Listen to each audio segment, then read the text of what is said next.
We live in a world that confuses spending with wealth. We see the luxury watch, the supercar, and the designer suit, and we label it success. But we are biologically wired to signal status. We assume that if someone displays money, they must have money. But in reality, seeing someone driving a $100,000 car does not tell you they are wealthy. It only tells you that they have spent $100,000, or worse, that they have $100,000 less than they did before. We envy their debt and call it fortune. But in the quiet halls of Stoic wisdom, we learn a different truth. Most people aren't buying status. They are buying a gilded cage, paying for it with the only currency they can never earn back, their time. Point 1. Understand that riches are what you see, but wealth is what you don't. Morgan Housel famously said that, "Wealth is the cars not purchased, the diamonds not bought. It is a paradox of finance. The only way to accumulate wealth is to not spend it, but that means you cannot show it. Riches are the items in your garage. Wealth is the options in your bank account." The Stoic practices, ataraxia, tranquility. True wealth is the ability to walk away from a toxic job or a bad deal because you don't owe the world an image. Point 2. Beware the Diderot Effect. The French philosopher Denis Diderot lived in poverty until he acquired a beautiful scarlet robe. Suddenly, his old furniture looked ugly compared to the robe. It triggered an identity crisis. The old him was content, but the new him needed a matching environment. He replaced his rug, his chair, his desk, until he was broke again. He became, in his own words, the slave of his robe. This is the spiral of looking rich. One luxury purchase demands another to match it. The Stoic stops this spiral by realizing the robe does not elevate the man elevates the robe. Point 3. Apply the premeditatio malorum to your desires. Before every major purchase, ask yourself, if I could never show this to anyone, would I still want it? This is the ultimate filter for vanity. Most of our purchases are performances, designed for an audience that isn't even watching.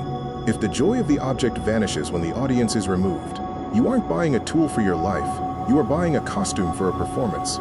Epictetus taught us that we are disturbed not by things, but by our opinions about them. Your opinion that you need to look successful is the very thing making you poor.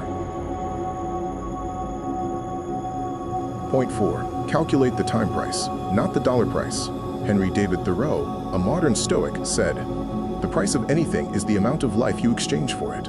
Money is infinite, but your time is finite. That $80,000 car isn't just money.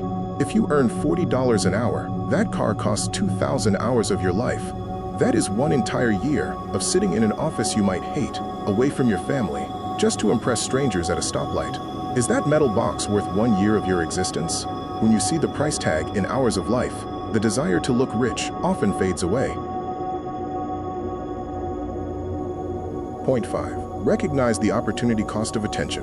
Every dollar spent on an image is a dollar that cannot be invested in your freedom. But there is a hidden cost, mental bandwidth. Every minute spent maintaining that image, cleaning the car, protecting the watch, worrying about the scratch, is a minute stolen from your deep work. The more you own, the more the things own you. The Stoic protects their mind like a fortress. Don't let high-maintenance objects turn you into their servant. Point 6. Practice voluntary hardship. Why would a wealthy Stoic choose to suffer? Because comfort is a drug, and we build a tolerance to it. Seneca suggested setting aside a few days a month to live on the scantiest fare and the cheapest clothing. Asking yourself, is this the condition I feared? By simulating poverty, you strip it of its power. When you realize you can be perfectly happy with a simple meal and a plain shirt, the power that luxury brands hold over you evaporates. This is the ultimate wealth. The realization that you need very little to be great. Point 7. Build a fortress of independence. The goal of Stoic wealth is not hoarding, it is independence. Walk-away money isn't about buying a private island. It is about sleeping soundly at night. It is having enough saved so that you can speak the truth without fear of being fired. It is the power to say no. When you stop spending on the appearance of wealth, you start building the substance of freedom. This is the fortress of solitude that no market crash can destroy. We spend money to impress people we don't even like. Why? Because we crave the preferred indifference of reputation. But Marcus Aurelius reminded us, I have often wondered how it is that every man loves himself more than all the rest of men, but yet sets less value on his own opinion of himself than on the opinion of others. Stop performing for ghosts. Stop letting the crowd define your worth. Looking rich is a full-time job that pays in stress and debt. Being wealthy is a private joy that pays in freedom and peace. Choose the invisible wealth. Choose the quiet life, because the fastest way to get poor is to spend your life pretending you're not. Subscribe to join the elite.